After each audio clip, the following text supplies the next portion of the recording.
is nothing but the main group which decides all the characters. Different carbon compounds can be prepared by replacing hydrogen atom. तो hydrogen को replace करके हम बहुत सारे compounds को बना सकते हैं. तो हाइड्रोजन के जगह पे जो एटम आता है that is called as hetero atom.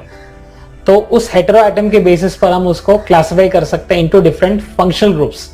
तो अगर आप देख सकते हो मीथेन जो गैसियस है और इसका फॉर्मूला है CH4. अगर मैं H को रिप्लेस करता हूं और OH को रख देता हूं तो H को रिप्लेस करके OH को रख दिया तो इट बिकम्स मिथाइल अल्कोहल और ये लिक्विड है. तो मीथेन एक गैस है बट मिथाइल अल्कोहल एक लिक्विड है. तो इस तरह से उसका फंक्शनल ग्रुप चेंज हो जाता है. And how to make carbon unstable so that different hetero atoms can be attached. तो हम कार्बन को अनस्टेबल करके अलग अलग ग्रुप्स को उसको ऐड कर सकते हैं. तो जब इसको हीट करते हैं तो हाइड्रोजन निकल जाएगा. जो जब हाइड्रोजन निकल जाएगा तो उसके जगह पे कोई और ग्रुप आएगा और इसको कहते हैं methyl group.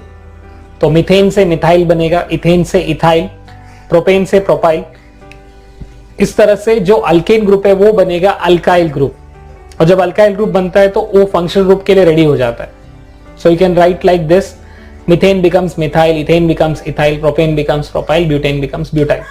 So general formula of alkyl group is CnH2n plus 1. तो CnH2n प्लस 2 के बदले में अपने को लिखना है CnH2n प्लस 1.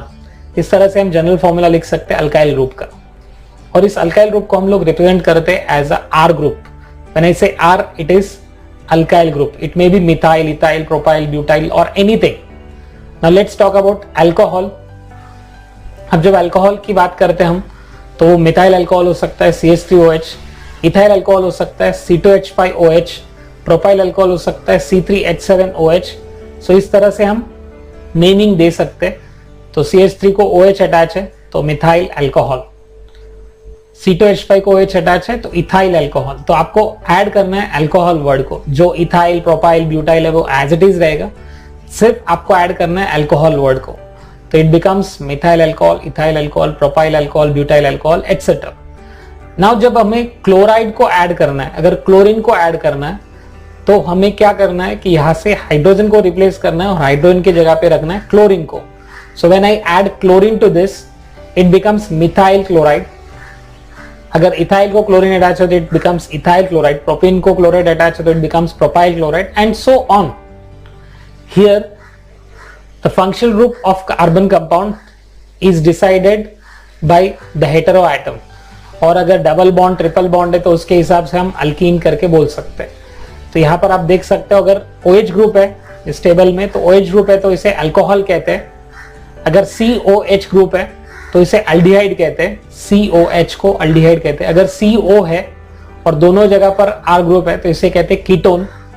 और अगर COOH है तो इसे कहते हैं एसिड. तो इस तरह से हमारे पास बहुत सारे फंक्शनल ग्रुप्स है. जैसे कि OH है तो अल्कोहल, COH है तो अल्डिहाइड, CO है तो कीटोन, COOH है तो एसिड.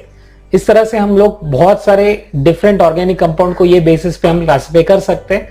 अगर O है और दोनों जगह पे R ग्रुप है it is called as ether. COO है और दोनों जगह पे R ग्रुप है तो it is called as ester. और NH2 है तो it is called as amine. ये आप याद रखिए क्योंकि ये बहुत आगे इंपॉर्टेंट होने वाला है. तो हम क्या करते थे पहले इस फंक्शनल ग्रुप्स को याद रखना है अपने को. ईथर्स क्या होते हैं, ईस्टर्स क्या होते हैं, अल्डिहाइड्स क्या होते हैं, कीटोन्स क्या होते हैं, एसिड्स क्या होते हैं. उसके बाद में हमें इनका नॉमेनक्लेचर पढ़ना है. और इसमें एक और इंपॉर्टेंट टॉपिक है and that is called homologous series. तो जब आप इस कंपाउंड्स को देखोगे तो जिसमें फंक्शनल ग्रुप सेम रहेगा लेकिन एक एक कार्बन का नंबर बढ़ते जाएगा, इंक्रीजिंग होते जाएगा लेंथ. जैसे मिथाइल अल्कोहल में सिंगल कार्बन है, इथाइल अल्कोहल में 2 कार्बन, प्रोपाइल अल्कोहल में 3 कार्बन, ब्यूटाइल अल्कोहल में 4 कार्बन. तो जैसे जैसे कार्बन का नंबर बढ़ता जाएगा तो वैसे वैसे उनके नंबर ऑफ कार्बन के हिसाब से कंपाउंड का स्ट्रक्चर चेंज होगा. So we can call it as methyl alcohol, ethyl alcohol and so on. तो आप देख सकते हो आप अल्कोहल जितने भी अल्कोहल्स है, जितने भी अल्केन से, अल्कीन से, अल्काइन से, उसके बेसिस पर उसका होमोलोगस सीरीज डिसाइड होगा. तो you can remember this concept. अगर हमारे पास if n is equal to 1 है तो वो मिथेन है, उसका मॉलिक्यूलर वेट रहेगा 16. नेक्स्ट है इथेन और इसका मॉलिक्यूलर वेट रहेगा 16 प्लस 12 28, सॉरी 30 रहेगा टोटली. सो इसके अंदर डिफरेंस देखा जाता है तो 12 रहेगा, क्योंकि एक CH2 कम है तो C का वेट है 12 और H2 का वेट है 2, मींस 14 का डिफरेंस रहेगा।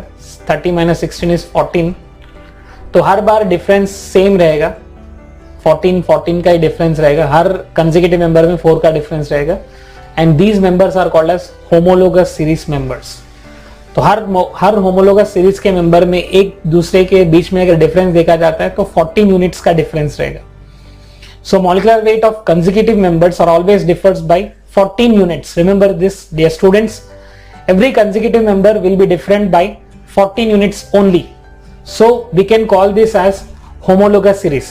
So consecutive members differ by 14 units only. So इस तरह से हम homologous series के बारे में बात कर सकते हैं। A group of organic compounds having functional group OH is called as alcohol.